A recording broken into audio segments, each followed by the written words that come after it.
Halo, nama saya Miftaku Nur Aprilia. Saya mahasiswa Prodi Gizi Klinik Politeknik Negeri Jember. Podcast ini untuk memenuhi mata kuliah pendidikan gizi dengan dosen pengampu Bapak Yohan Yuwanta. Halo Sobat Gizi, selamat datang di podcast Gizi Kelompok D1. Kembali lagi bersama saya April di sini yang akan menemani waktu senggang teman-teman semua. Apa kabar teman-teman semua? Semoga teman-teman baik dan sehat selalu ya. Hari ini saya tidak sendiri namun dengan narasumber kita yaitu Kak Titin dan Kak Ayu. Sebelum itu kita kenalan dulu ya sama narasumber kita.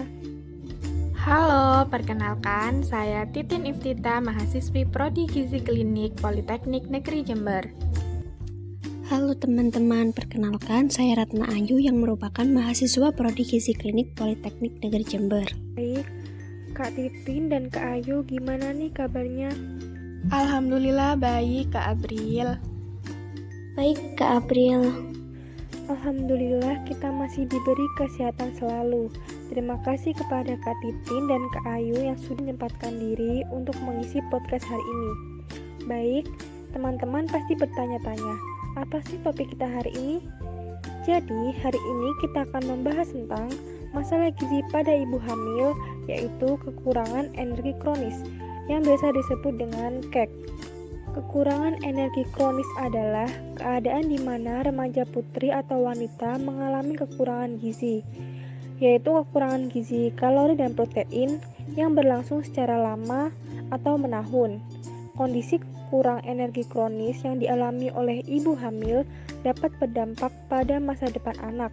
Kementerian Kesehatan Republik Indonesia mengatakan ibu hamil yang kurang energi kronis beresiko melahirkan anak BBLR atau berat badan rendah dengan stunting. Kak Ayu, bagaimana nih tanggapannya tentang masalah KEK pada ibu hamil? Baik, Kak April, KEK sendiri bisa dialami wanita usia subur dengan kelompok usia 20-35 tahun, yang merupakan kelompok memiliki resiko paling tinggi mengalami kurang energi kronis pada kehamilan. Status gizi ibu sebelum dan selama hamil dapat mempengaruhi pertumbuhan janin yang sedang dikandung. Bila status gizi normal pada masa sebelum dan selama hamil, kemungkinan besar akan melahirkan bayinya sehat, cukup bulan, berat badan normal. Dengan kata lain, kualitas yang dilahirkan sangat bergantung kepada keadaan gizi ibu sebelum dan selama kehamilan. Menurut Kak Titin, kira-kira apa sih penyebab dari kekurangan energi kronis ini? Nah, untuk penyebabnya itu sendiri sebenarnya ada banyak, Kak April. Salah satunya yaitu ketidakseimbangan antara asupan untuk pemenuhan kebutuhan dan pengeluaran energi. Bisa juga dari usia ibu hamil itu sendiri. Kan ada tuh ibu hamil yang melahirkan pada usia muda atau terlalu tua, itu dapat mempengaruhi kondisi kesehatan janin dan juga merugikan kesehatan ibu loh. Karena itu akan menyebabkan terjadinya kompetisi makanan antara janin dan ibunya yang masih dalam masa pertumbuhan. Kemudian adanya jarak kehamilan, misal jarak kelahiran kurang dari 2 tahun juga dapat merugikan kesehatan ibu. Dan yang paling terakhir ini ada perilaku yang terdiri dari kebiasaan ibu. Seperti nih, ibu yang suka mengkonsumsi kopi, kafein yang ada di dalam kopi itu dapat menghambat penyerapan zat-zat gizi yang dibutuhkan oleh ibu dan juga janin. Atau misal juga untuk ibu yang merokok, itu juga dapat menghambat penyerapan zat-zat gizi yang dibutuhkan oleh janin. Seperti itu. Wah, banyak juga ya penyebabnya. Kira-kira tanda dan gejala apa nih Kak yang menandakan ibu hamil terkena kekurangan energi kronis? Nah, tanda dan gejalanya yaitu lingkar lengan atas sebelah kiri kurang dari 23,5 cm, kurang cekatan dalam bekerja, sering terlihat lemah, letih, lesu, dan lunglai. Jika hamil cenderung melahirkan anak secara prematur atau melahirkan bayi dengan berat badan lahir rendah BBLR. Oh iya, memangnya berat badan normal bayi baru lahir itu berapa sih? Dan apa hubungannya sama ibu yang mengalami KEK? Normalnya, bayi yang baru lahir memiliki berat badan 3,2 kg. Jika angka timbangan jauh dari normalnya, bayi yang dapat dikategorikan ke dalam bayi dengan berat badan rendah. Pada dasarnya, bayi BBLR sangat erat hubungannya dengan ibu yang mengalami kondisi kekurangan energi kronik. Sebab pada ibu yang kekurangan energi akan mengalami ketidakseimbangan nutrisi di dalam tubuhnya, sehingga menyebabkan penurunan darah. Kemudian darah kaya akan oksigen dan nutrisi yang dialirkan ke bayi melalui plasenta juga akan mengalami penurunan, Kak. Dan kondisi ini akan membuat ukuran plasenta kemudian mengecil. Gangguan penurunan oksigen dan nutrisi melalui plasenta ke bayi juga akan terhambat, sehingga bayi tidak dapat berkembang sesuai dengan umur janin dan pada akhirnya akan menyebabkan bayi lahir dengan kondisi berat badan yang rendah.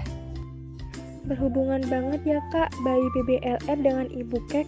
Dengan adanya hubungan yang erat ini, apakah ada dampak yang ditimbulkan dari bayi dengan berat badan rendah, Kak?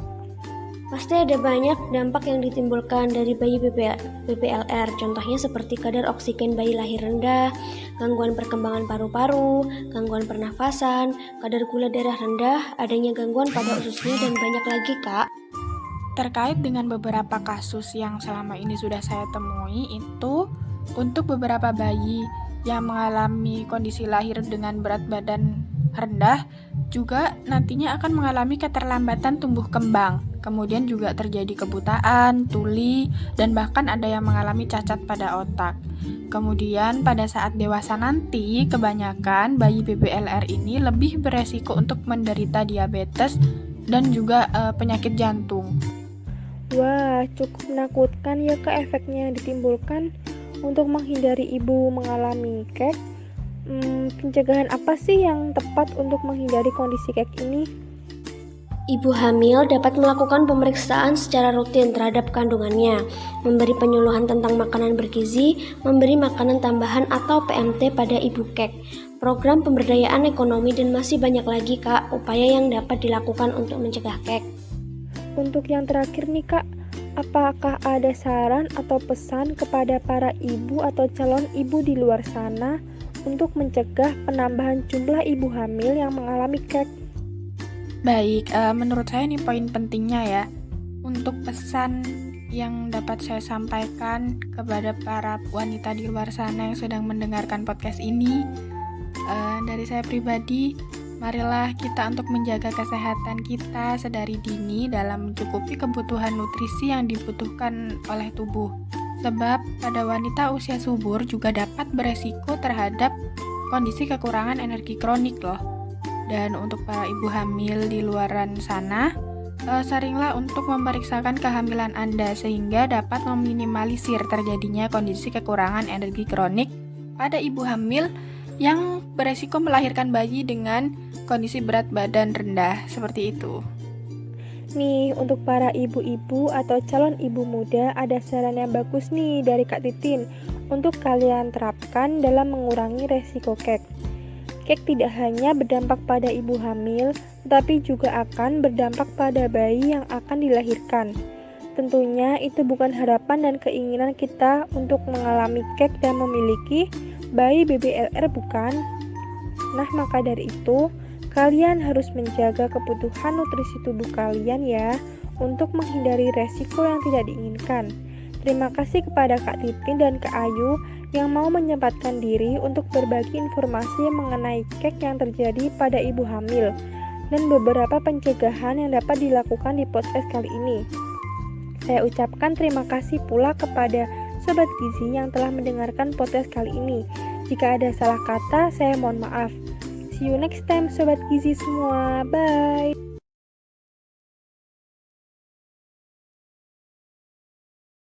5, 4, 3, 2, 1, go! Hai semuanya, kembali lagi bersama saya, Mbak Siti Nurhalimah di acara podcast pada hari ini. Nah, sekarang kita kedatangan dua narasumber hebat, yakni Mbak Elsa. Hai Mbak Elsa. Hai. Dan yang kedua Mbak Bella. Hai Mbak Bella. Halo semua. Nah, jadi kita sudah perkenalan kepada dua narasumber kita pada hari ini. Setelah ini kita bisa nanya-nanya nih sama mereka berdua. Iya, silakan. Oke, sebelumnya kita akan membahas tentang topik 1000 hari pertama kehidupan. Apa sih yang dimaksud 1000 hari pertama kehidupan menurut para narasumber kita hari ini? Yang pertama dipersilakan untuk Mbak Elsa untuk menjawab. Baik, terima kasih. Jadi, 1000 hari pertama kehidupan atau 1000 HPK itu merupakan fase kehidupan yang dimulai sejak terbentuknya janin, yaitu usia 0 sampai dengan usia 2 tahun. Apakah menurut Mbak Bella 1000 hari pertama kehidupan itu sangat penting untuk kita ketahui? Menurut saya penting banget ya, karena pada masa tersebut bisa dibilang adalah periode emas untuk anak. Jadi kalau terjadi masalah gizi pada periode ini akan sulit untuk diperbaiki di masa kehidupan selanjutnya. Masalah gizi yang terjadi akan sangat memengaruhi masa depan mereka, yaitu anak nantinya akan mengalami gangguan tumbuh dan kembang. Kenapa sih 1000 hari pertama kehidupan disebut sebagai periode emas? Nah, bagus banget ya pertanyaannya. 1000 HPK kenapa sih kok disebut sebagai periode emas? Hal ini karena periode ini itu terjadi perkembangan yang sangat cepat. Perkembangan ini tuh seperti perkembangan sel-sel otak dan terjadi pertumbuhan serabut-serabut saraf serta cabang-cabangnya. Sehingga dari pertumbuhan tersebut jaringan saraf dan otak itu terbentuk secara kompleks.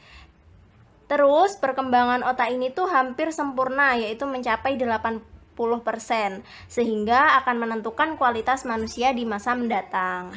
Apa saja yang perlu diperhatikan dalam periode emas anak agar optimal? Pada masa ini, kita itu harus menjaga asupan gizi ya, terutama pada masa kehamilan. Selama masa kehamilan, semua nutrisi yang didapat janin berasal dari ibu. Jadi, ibu hamil ini harus memperhatikan kualitas dan kuantitas makanan yang dikonsumsinya. Ibu hamil sebaiknya memakan makanan yang beragam, bergizi seimbang, dan aman. Selanjutnya, saya merekomendasikan ibu untuk melakukan inisiasi menyusui dini atau IMD. Memberi anak ASI eksklusif hingga usia 6 bulan, lalu pemberian ASI diteruskan sampai umur 2 tahun dengan pemberian MPASI setelah anak berumur 6 bulan. Apa aja sih manfaat asupan gizi bagi perkembangan janin selama masa kehamilan? Nah, banyak banget ya pastinya manfaat asupan gizi bagi perkembangan janin itu. Asupan gizi selama masa kehamilan itu salah satunya akan mempengaruhi dan menentukan perkembangan sel-sel otak janin. Jadi apabila asupan gizinya dari ibu itu kurang atau kurang dari yang dibutuhkan, maka keadaan ini itu akan menyebabkan perubahan metabolisme dalam otak, serta akan memperlambat atau menghambat pertumbuhan dan perkembangan dari janin. Akibatnya yaitu ketidakmampuan otak untuk berfungsi secara normal. Oh iya, untuk Mbak Bella tadi menyebutkan tentang IMD atau inisiasi menyusui dini ya. Apa yang dimaksud dengan IMD tersebut Mbak Bella? Nah, IMD ini adalah inisiasi menyusui dini, yaitu memberikan kesempatan pada bayi untuk memulai menyusu pada ibunya sendiri setelah lahir, dengan meletakkan bayi yang baru lahir di dada ibunya dan membiarkan bayi merayap dengan nalurinya sendiri mencari puting susu ibu untuk menyusu. IMD ini dilakukan setidaknya 1 jam atau lebih ya, sampai bayi selesai menyusu sendiri. Lalu mengapa bayi setelah lahir harus melakukan inisiasi menyusui dini? Apakah ada manfaat tersendiri terkait dengan IMD? Mungkin Mbak Elsa bisa menjelaskan lebih jelas? Kalau untuk manfaat pasti ada ya, kan IMD ini kan dapat menurunkan angka kematian pada bayi karena hipotermia. Hipotermia itu merupakan keadaan di mana suhu badan rendah di bawah 35 derajat Celcius, dan hal ini itu dapat ditangani dengan diletakkannya bayi pada dada ibu yang dapat memberikan kehangatan pada bayi tersebut. Selain itu, IMD juga dapat membantu bayi mendapatkan kolostrum yang kaya antibodi yang sangat bermanfaat bagi perkembangan dan ketahanan bayi terhadap infeksi. Apakah pemberian ASI pada bayi itu sangat penting nggak sih?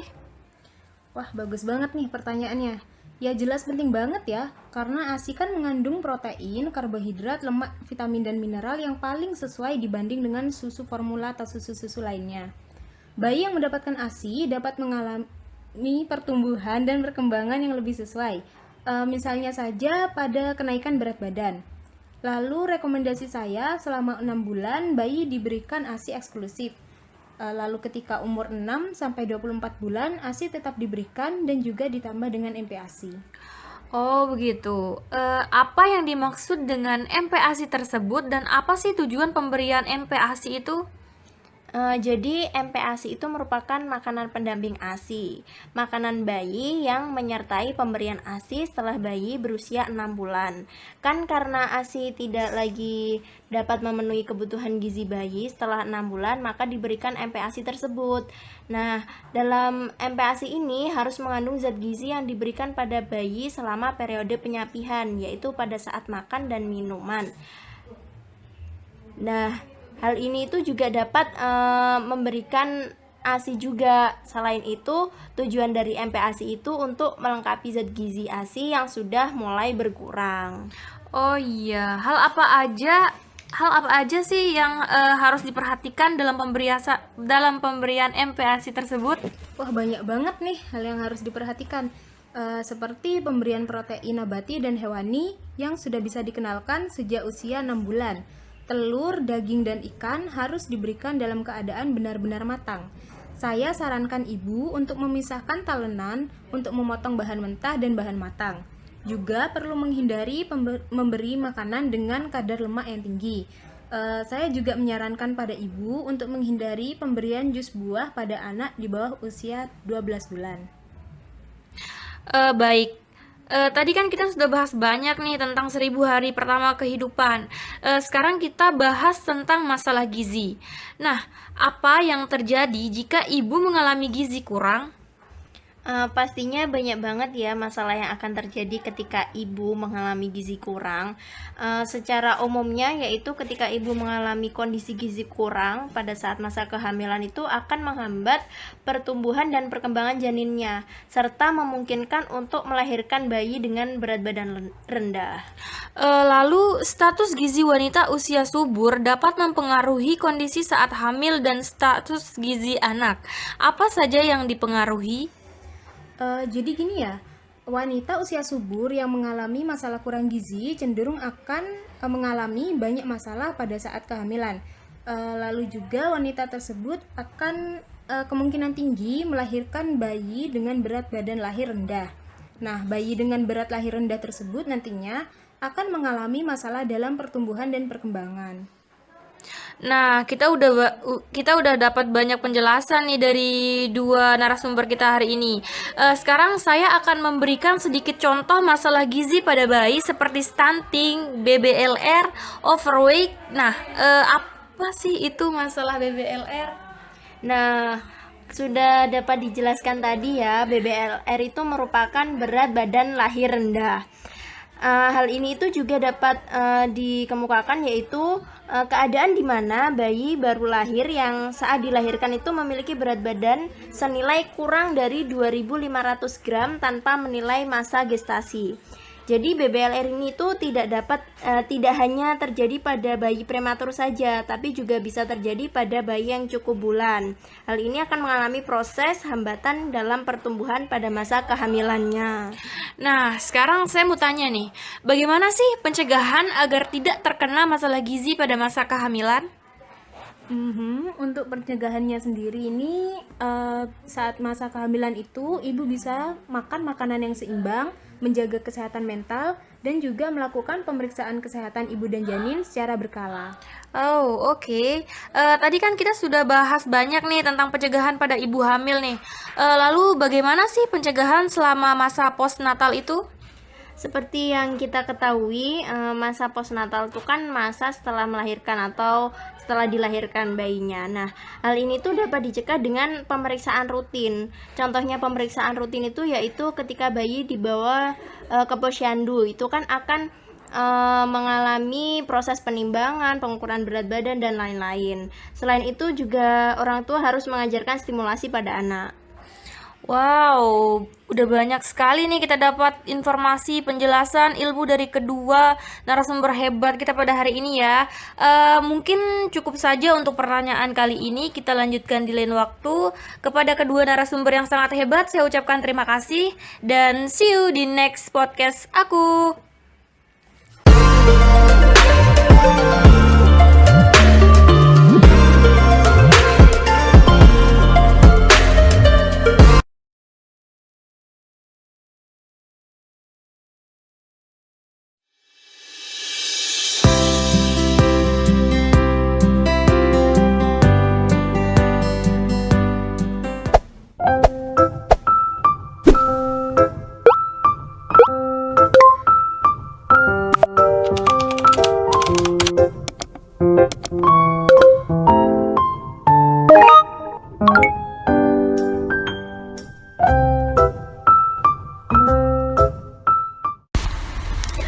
Assalamualaikum warahmatullahi wabarakatuh.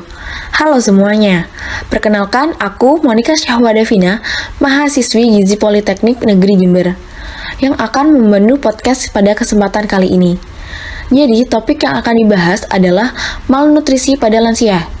Tahu gak, di Indonesia masih banyak lansia yang mengalami malnutrisi, padahal asupan gizi untuk lansia sangatlah penting untuk membantu para lansia tetap sehat.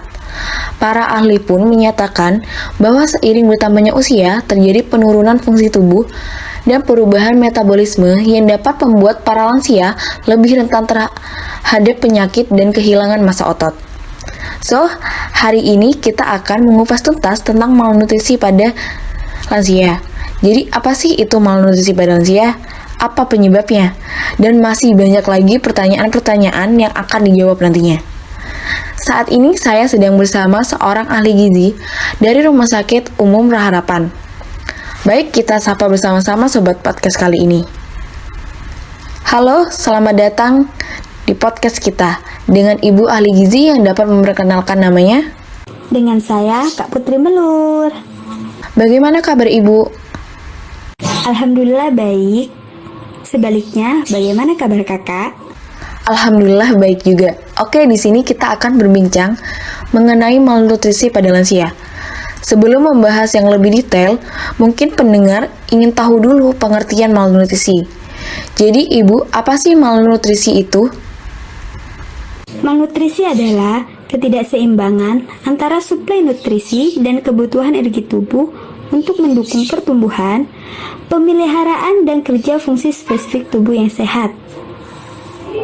Jadi bahasa gampangnya, malnutrisi itu ketidakseimbangan antara suplai nutrisi dan kebutuhan energi. Lalu bagaimana ya Bu ciri-ciri lansia yang mengalami malnutrisi? Ciri-ciri lansia yang mengalami malnutrisi yaitu: yang pertama, nafsu makan lansia menurun. Yang kedua, tidak hanya pada makanan, tapi juga kurang minat untuk minum. Yang ketiga, terus merasa lelah dan lemas sepanjang hari. Yang keempat, sering jatuh sakit dan butuh waktu lama untuk pulih. Yang kelima, luka juga butuh waktu lama untuk sembuh. Dan yang terakhir, lansia mudah kedinginan. Oh, jadi lansia jika tidak nafsu makan bisa dikatakan malnutrisi ya Bu? Ya, bisa dikatakan malnutrisi. Ciri-cirinya sudah. Kalau penyebabnya bagaimana ya Bu? Penyebab utama dari malnutrisi pada lansia adalah terlalu sedikit makan, pilihan makanan yang kurang nutrisi, atau konsumsi makanan yang sama setiap hari. Baik Ibu, pertanyaan selanjutnya mengenai dampak apa yang terjadi jika lansia mengalami malnutrisi. Dampaknya yaitu menurunnya fungsi tubuh, termasuk fungsi sistem pencernaan dan imun tubuh yang terutama penting ketika lansia mengalami infeksi. Nah, kan tadi penyebabnya sudah, dampaknya juga sudah. Lalu untuk pencegahannya seperti apa Ibu? Cara pencegahannya yaitu, yang pertama, atasi nafsu makan yang buruk dengan mengganti obat-obat yang menjadi penyebabnya jika memungkinkan. Kemudian, menyiapkan porsi makanan yang lebih kecil, tapi sering dengan menata makanan jadi lebih menarik. Kombinasikan menu makanan agar tidak bosan, sekaligus menciptakan waktu makan yang tenang. Yang kedua, untuk mengatasi masalah mengunyah dan menelan, dapat melakukan perawatan gigi yang tepat, serta menyiapkan makanan yang empuk sehingga lansia mudah menelan. Contohnya yaitu sup atau makanan berkuah. Dan yang terakhir, atasi masalah psikologi atau isolasi diri dengan melibatkan lansia untuk makan bersama dengan keluarga. Oke Bu, pertanyaan terakhir. Apa sih yang harus dilakukan seorang ahli gizi untuk menangani kasus tersebut? Kita, sebagai ahli gizi, dapat memberikan pelayanan konseling pada lansia, edukasi gizi, dan kita juga bisa mengatur tata cara diet pengidap malnutrisi ini. Dengan kata lain, kita mengatur apa saja jenis makanan yang harus dikonsumsi sejak sarapan, makan siang, hingga makan malam. Seperti itu. Baik Ibu, terima kasih telah bergabung dengan podcast ini. Dari penjelasan tadi dapat disimpulkan bahwa Lansia yang mengalami malnutrisi harus diperhatikan secara khusus dengan pola makan yang benar, agar lansia dapat mencukupi kebutuhan gizi pada usianya yang sekarang. Itu saja podcast kita pada hari ini. Semoga apa yang kalian dengar tentang topik pembahasan malnutrisi pada lansia dapat berguna dan bermanfaat bagi kita semua. Aku Monica Syahbadavina, pamit undur diri. Wassalamualaikum warahmatullahi wabarakatuh.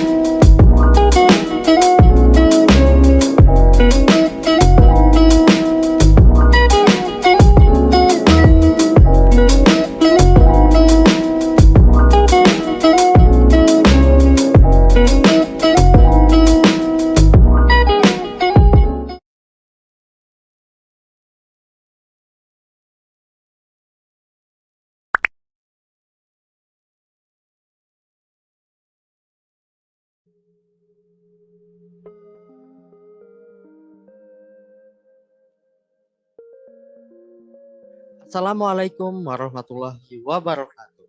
Halo teman-teman rebahaner semua, gimana kabarnya hari ini? Semoga kalian sehat-sehat aja lah ya, karena sehat itu mahal dan hal yang paling berharga. Percuma juga kan banyak uang kalau gak sehat. Kenalin, aku Raihan Takbira, dan di sini aku gak sendirian, ditemani sama teman aku Yoli. Hai Yoli, gimana kabarnya? Hai semua, aku Yelima Fitri. Alhamdulillah, kabar baik Re. Kamu sendiri apa kabar? Alhamdulillah, aku juga baik. Oh iya, tanpa banyak basa-basi lagi, to the point aja ya Yo. Jadi kali ini kita bakalan bahas tentang kesehatan nih teman-teman. Ngomongin soal kesehatan, seberapa penting sih kesehatan menurut kamu Yo? Kalau menurut aku sendiri nih Re, kesehatan itu paling penting. Kesehatan itu paling utama. Kenapa bisa gitu? Ya, karena kalau kita sehat, kita pasti bisa beraktivitas kan? Terus coba bayangin kalau kita sakit, pasti semua pekerjaan kita tertunda atau gak maksimal. Jadi, kesehatan itu number one, terus paling penting, dan paling penting banget. Nah iya bener nih, setuju banget nih aku sama kamu. Kesehatan itu penting banget. Kalau mau sehat, pasti gizi kita harus terpenuhi dong. Mulai dari kecil, bahkan sebelum kita lahir. Karena aku pernah baca juga, 90% penyakit itu asalnya dari pencernaan loh yo. Yaps, that's right. Jujur ya Re, aku miris banget sama keadaan saat ini. Soalnya masih banyak bayi-bayi di luar sana yang kebutuhan gizinya tidak terpenuhi. Itu tuh bisa bahaya banget, soalnya bisa menyebabkan berbagai penyakit.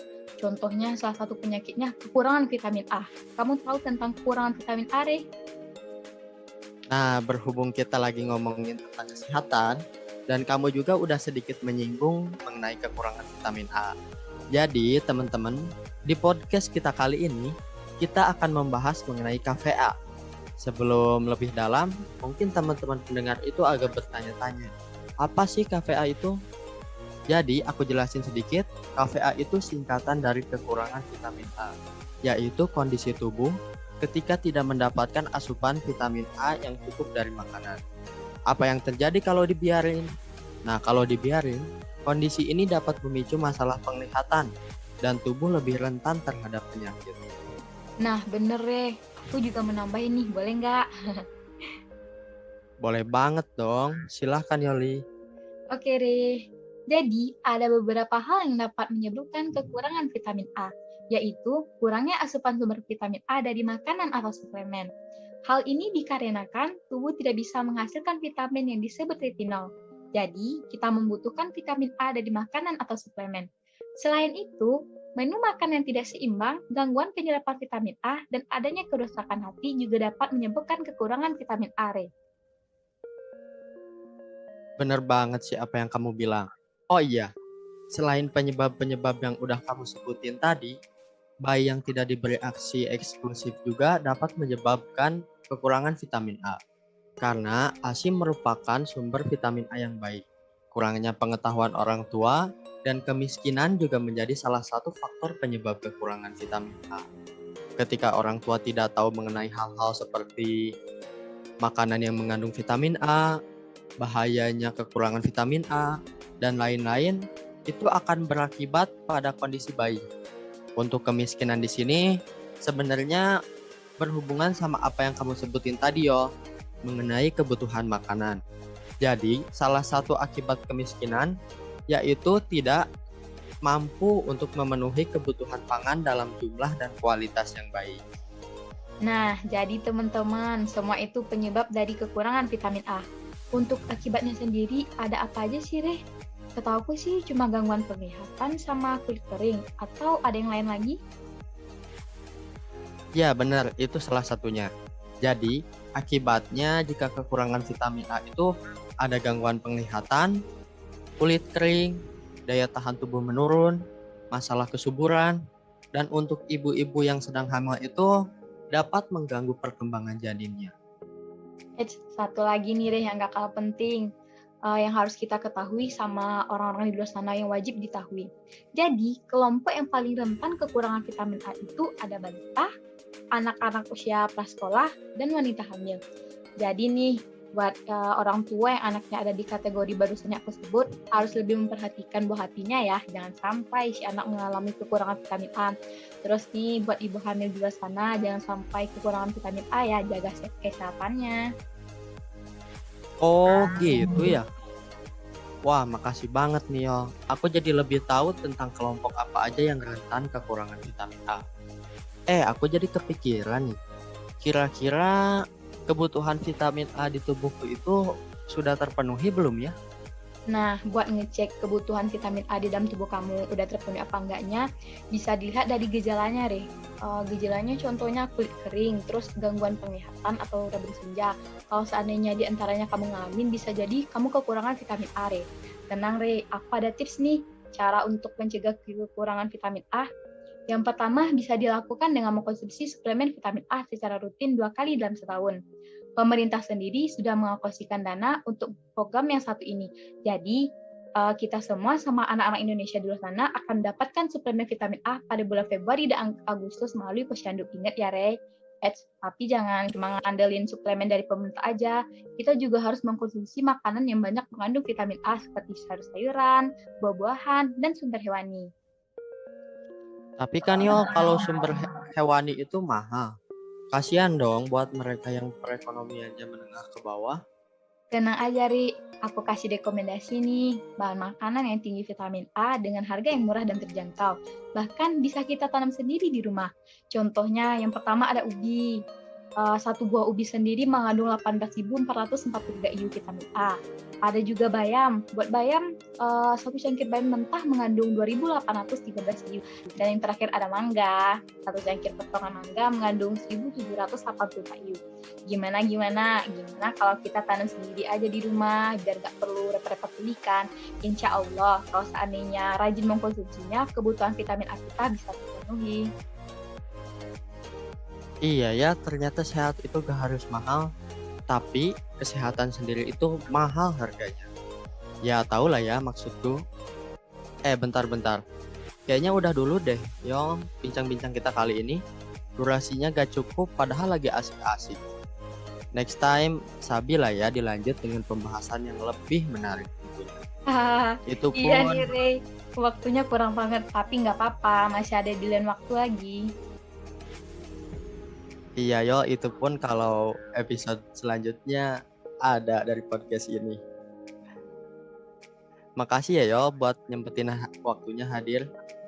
Jangan bosan-bosan nih kesini.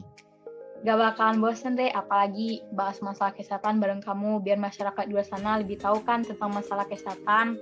Oke deh, terima kasih kembali. Aku pamit undur diri. Semoga bisa bertemu dari kesempatan lain. Dadah. Dadah Yoli. Sekian dulu ya semuanya. Terima kasih buat teman-teman Rebahaners yang udah stay sampai akhir.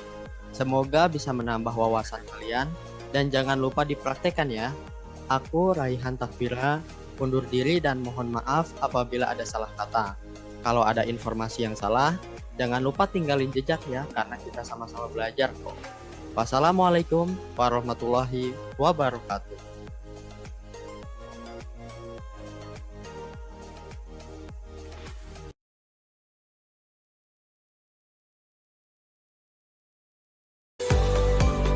Hello everyone, selamat datang di podcast Rumah Gaki bersama Delima.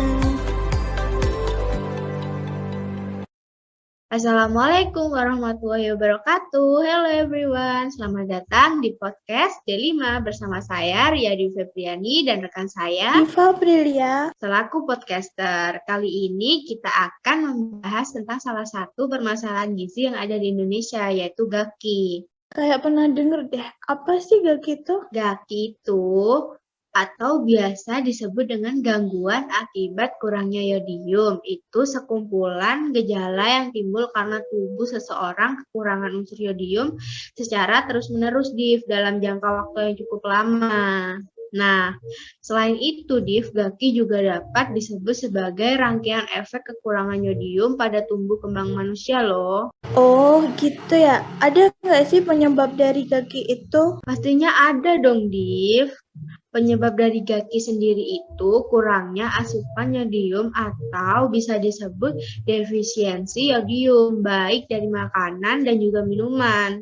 GAKI juga dapat disebabkan oleh kurangnya asupan protein dan tingginya zat goitrogenik loh. Setelah diketahui penyebabnya, pasti ada gejala-gejalanya ya. Nah, terus untuk gejalanya dari GAKI itu apa aja?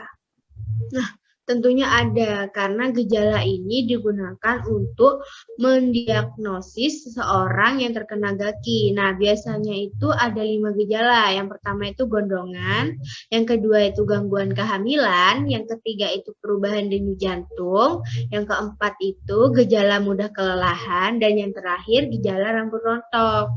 Tahu nggak sih gondongan itu apa? Gondongan itu penyakit yang terjadi akibat pembengkakan di bagian depan leher. Gejala ini tuh muncul akibat kelenjar tiroid dipaksa membuat hormon tiroid saat pasokan yodium dalam tubuh itu rendah. Oh, aku ngerti. Soalnya dulu pernah lihat orang yang sakit gondongan. Ternyata itu karena kekurangan yodium ya. Yap, bener banget. Untuk gangguan kehamilan itu seperti apa? Nah, kalau gangguan kehamilan itu pada seorang wanita hamil itu biasanya beresiko tinggi terhadap kekurangan yodium. Kebutuhan yodium terus bertambah selama menyusui karena anak itu menerima asupannya kan melalui ASI. Nah, apabila anak kekurangan yodium maka dapat menghambat pertumbuhan fisik dan otaknya gitu. Oh, kalau perubahan denyut jantung itu gimana?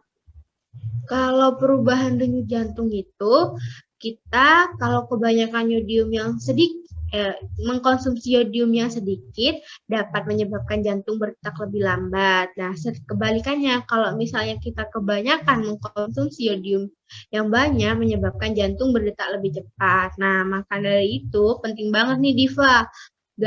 Penting banget buat kita mengatur asupan yodium dalam tubuh. Penting banget dong ya. Terus periode menstruasi yang tidak teratur itu gimana? Menstruasi yang tidak teratur bisa juga terjadi sebagai akibat kekurangan yodium. Hal ini disebabkan karena rendahnya suatu kadar hormon tiroid mengganggu sinyal hormon yang terlibat dalam siklus menstruasi. Kalau gejala mudah lelah itu seperti apa ya, Ria? Gejala mudah kelelahan biasanya rendahnya kadar yodium membuat pengidapnya tuh ngerasa kelelahan, lamban dalam melakukan berbagai aktivitas, lesu, dan lemah.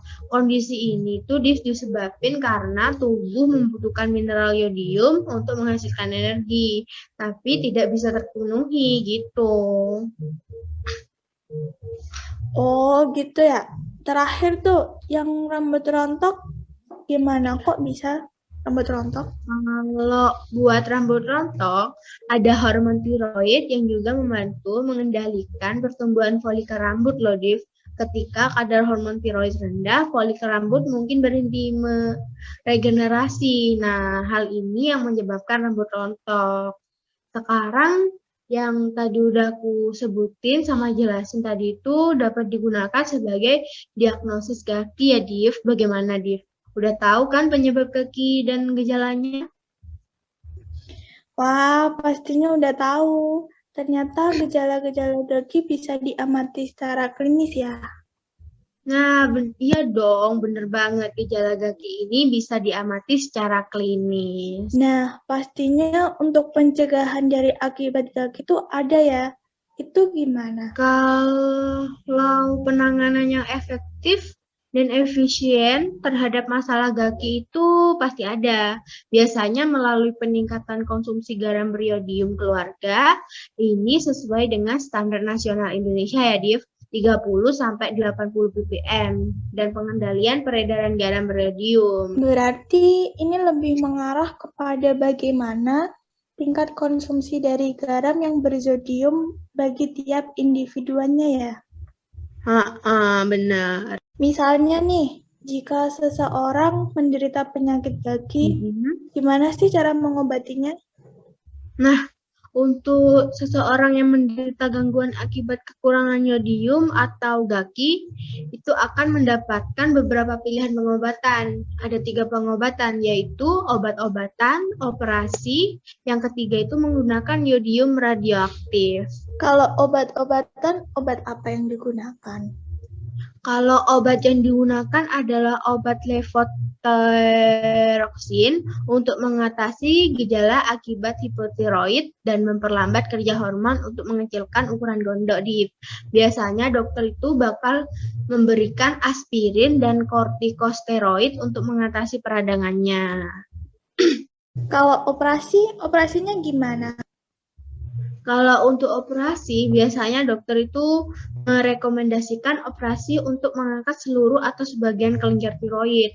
Operasi itu hanya dilakuin jika nih yang penderita gondok itu menyebabkan penderita kesulitan bernapas dan menelan, Div. Nah, kalau yang menggunakan yodium radioaktif itu gimana dok ya? Biasanya itu, Div, dokter menggunakan yodium radioaktif untuk terapi nuklil tiroid untuk mengecilkan ukuran gondok, Diva. Jadi penderita penyakit gondok itu diminta meminum yodium radioaktif untuk menghancurkan sel-sel tiroid. Kurang lebihnya kayak gitu pengobatannya. Oh, begitu ya pengobatannya. Wah, ternyata jika orang yang terkena gaki pasti susah ya hidupnya.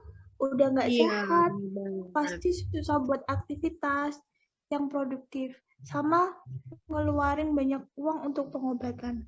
Benar, maka dari itu selagi kita tahu penyebab gejala dan cara pencegahannya, kita lakuin dengan hidup yang sehat, makan yang bergizi, serta seimbang. Dan jangan lupa untuk olahraga, jangan rebahan mulu sambil nonton drakor ya. Iya, pasti olahraga dong. Oke, mari cegah gaki untuk hidup kita lebih sehat. Terima kasih semuanya telah mendengarkan podcast kami sampai akhir. Semoga bermanfaat. Ada pantun nih dari kami, kita berdua maksudnya. Indah bunga di tengah taman, duduk santai makan ketan. Sampai jumpa teman-teman. Sampai jumpa di lain kesempatan. Wassalamualaikum warahmatullahi wabarakatuh. See you guys. Cut. See you guys. See you.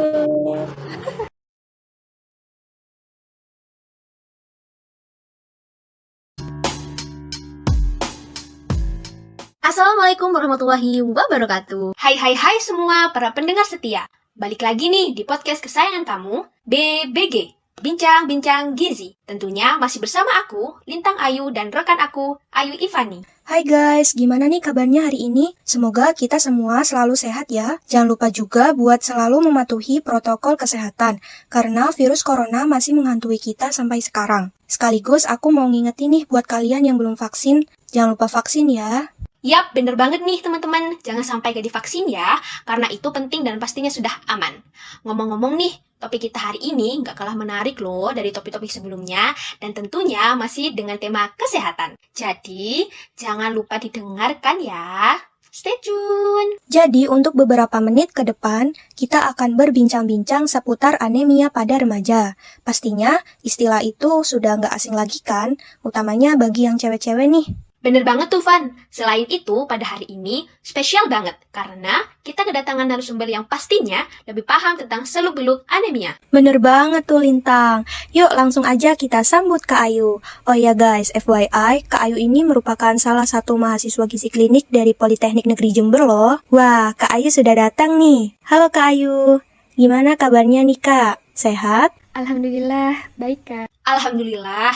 Oh ya, pasti teman-teman udah pada nggak sabar kan buat dengerin penjelasan dari Kak Ayu. Jadi, langsung kita mulai aja dengan membacakan pertanyaan yang telah dikirimkan kepada kita. Ya, silakan Fani untuk membacakan pertanyaannya. Untuk pertanyaan yang pertama, masyarakat awam masih sulit nih ngebedain antara tekanan darah rendah dan anemia. Sebenarnya apa sih perbedaan dua kondisi ini ya Kak Ayu? Bisa tolong dijelaskan? Nah, benar sekali Kak. Masih banyak nih yang belum bisa membedakan antara tekanan darah rendah atau hipotensi dengan anemia. Jadi, hipotensi atau tekanan darah rendah terjadi karena tekanan darah di dalam arteri berada di bawah batas normal. Seseorang akan dikatakan memiliki darah rendah jika hasil pengukuran tekanan darahnya menunjukkan angka di bawah 90/60 mm air raksa. Sedangkan anemia atau kurang darah merupakan suatu kondisi di mana kadar hemoglobin atau Hb di dalam tubuh kita kurang dari normal. Nah, sebenarnya anemia ini ada banyak jenisnya, Kak. Namun, yang paling sering terjadi pada remaja yaitu anemia gizi besi. Seperti itu, Kak. Seperti itu ya Kak Ayu.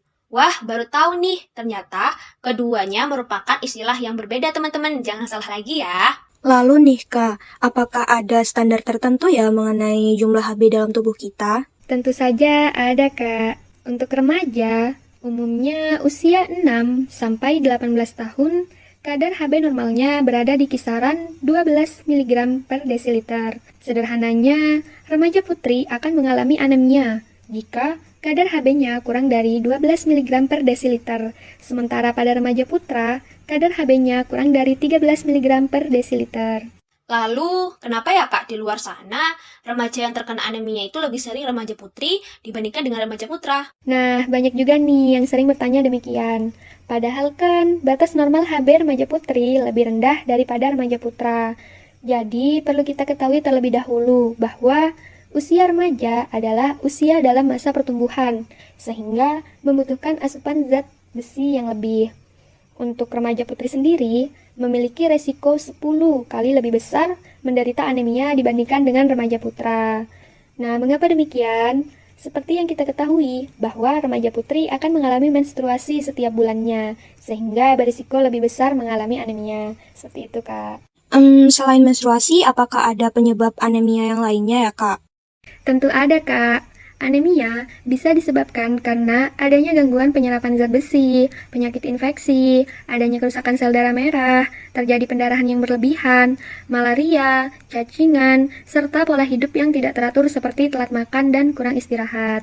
Wah, pantas saja ya remaja banyak mengalami anemia. Soalnya kebanyakan para remaja itu suka begadang dan telat makan. Nah lo teman-teman jangan suka begadang dan telat makan ya. Apalagi begadangnya hal-hal yang gak penting. Bener banget tuh Kak. Lalu apa ada ciri-ciri khusus atau gejala dari penderita anemia ya Kak Ayu? Untuk ciri-cirinya sendiri sebenarnya sangat tampak Kak.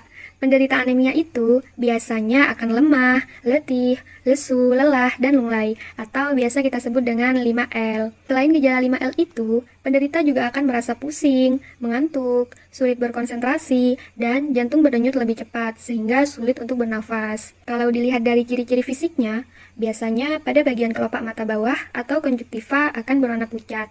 Wajah dan telapak tangan juga pucat. Selain itu, kuku juga seperti cekung ke dalam. Ternyata gejalanya aja cukup menakutkan ya Kak Ayu. Apalagi dampaknya ya, mungkin Kak Ayu bisa menjelaskan dampak dari anemia itu apa aja ya Kak? Benar sekali Kak. Salah satunya yaitu bisa berpengaruh terhadap kemampuan konsentrasi dan prestasi belajar, mengganggu pertumbuhan sehingga tinggi badan tidak mencapai optimal, serta daya tahan tubuh juga akan menurun sehingga mudah terserang penyakit. Udah cukup jelas ya teman-teman. Oke, kita beralih ke pertanyaan selanjutnya. Pertanyaan ini pastinya yang paling ditunggu-tunggu nih, yaitu bagaimana sih cara mencegah atau mengobati anemia pada remaja?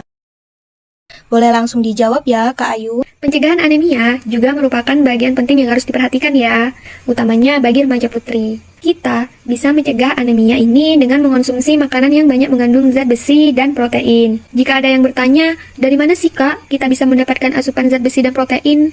Nah, kita bisa mendapatkannya dari bahan hewani, contohnya daging, ikan, ayam, hati, dan telur. Selain dari bahan hewani, bisa juga dari bahan nabati seperti sayuran berwarna hijau tua, misalnya brokoli dan bayam, kacang-kacangan, tempe dan tahu, bahkan coklat salah satu makanan tinggi zat besi juga loh. Siapa nih penggemar coklat? Tapi gak boleh berlebihan juga ya. Selain itu, anemia juga bisa dicegah tidak hanya dengan mengonsumsi makanan tinggi zat besi saja, tapi bisa juga dengan mengonsumsi makanan sumber vitamin seperti vitamin C. Karena vitamin C ini berfungsi untuk meningkatkan penyerapan zat besi. Contoh makanannya yaitu seperti tomat, nanas, dan jeruk. Wah teman-teman, ternyata makanan pencegah anemia itu ada banyak loh dan mudah ditemukan di sekitar kita ya. Jadi untuk teman-teman sekalian, jangan pernah males untuk mengkonsumsi makanan yang sehat, khususnya makanan yang tinggi akan zat besi, agar kita semua terhindar dari anemia dan menjadi remaja yang sehat dan berprestasi. Oh iya Kak, saya mau menambahkan nih, jika makanan sumber protein juga salah satu pencegah anemia loh. Jadi, jika kita kurang mengkonsumsi protein, maka akan beresiko 26 kali lebih besar menderita anemia. Kemudian, jika kita kurang mengkonsumsi vitamin C, maka dapat beresiko 47 kali lebih besar menderita anemia. Wah, ini penting nih teman-teman, jangan lupa dicatat ya, agar tidak lupa. Pencegahan tidak melulu dari makanan aja kan Kak, kita juga harus melakukan aktivitas fisik agar tubuh kita tetap bugar dan sehat. Benar sekali Kak Lintang, jangan lupa kita juga harus sering melakukan aktivitas fisik, rajin cuci tangan, dan menjaga kebersihan. Nah, yang terpenting juga bagi remaja putri yaitu meminum tablet tambah darah yang sesuai dengan anjuran, apalagi saat mengalami menstruasi, karena pengeluaran zat besi akan lebih banyak. Teman-teman di sini udah pada tahu belum nih apa itu tablet tambah darah? Kalau belum, yuk kita dengerin penjelasan dari Kak Ayu mengenai apa itu tablet tambah darah. Jadi, tablet tambah darah atau TTD merupakan suplemen zat gizi yang mengandung 60 mg besi elemental dan 0,25 mg asam folat. Nah, bila TTD diminum secara teratur dan sesuai aturan, maka dapat mencegah dan menanggulangi anemia. Biasanya, suplemen tambah darah ini diberikan untuk menghindari remaja putri dari anemia. Biasanya juga tablet ini akan diberikan pada anak sekolah menengah, seperti itu Kak. Nah, ini penting banget nih. Perlu didengar ya untuk teman-teman sekalian, khususnya untuk remaja putri, itu harus rajin banget minum TTD. Kalau dikasih TTD di sekolah itu, jangan dibuang ya teman-teman, harus diminum. Karena TTD itu juga sangat bermanfaat untuk kesehatan kita. Seperti itu. Satu lagi nih Kak, setelah kita mengonsumsi makanan mengandung zat besi atau meminum tablet tambah darah, maka jangan langsung mengonsumsi minuman seperti teh ya, karena bisa menghambat penyerapan zat besi. Nah, bagi teman-teman yang merasakan adanya tanda dan gejala anemia seperti yang telah disebutkan tadi, segera datang ke pusat pelayanan kesehatan ya, agar mendapatkan pengobatan lebih lanjut. Nah, pesan-pesan dari Kak Ayu barusan jangan sampai lupa ya teman-teman. Harus selalu diingat, kalau perlu dicatat nih biar nggak lupa. Luar biasa sekali ya Fani, narasumber kita hari ini. Sekarang kita jadi lebih paham nih tentang apa itu anemia, perbedaan anemia dengan tekanan darah terendah, faktor-faktor yang menyebabkan anemia, dan cara mencegahnya. Yap, bener banget tuh. Oke guys, kita udah di ujung acara nih. Sebelumnya, kita dari tim BBG mau ngucapin makasih banyak buat Kak Ayu karena udah bersedia sharing-sharing ilmu di podcast BBG ini. Dengan senang hati Kak. Saya juga berterima kasih atas undangannya pada podcast kali ini. Aku juga ngucapin terima kasih banyak buat para pendengar setia podcast BBG. Sampai jumpa lagi minggu depan dengan topik-topik menarik seputar kesehatan lainnya. Aku dan Fani pamit undur diri dan mohon maaf jika ada salah-salah kata. Wassalamualaikum warahmatullahi wabarakatuh.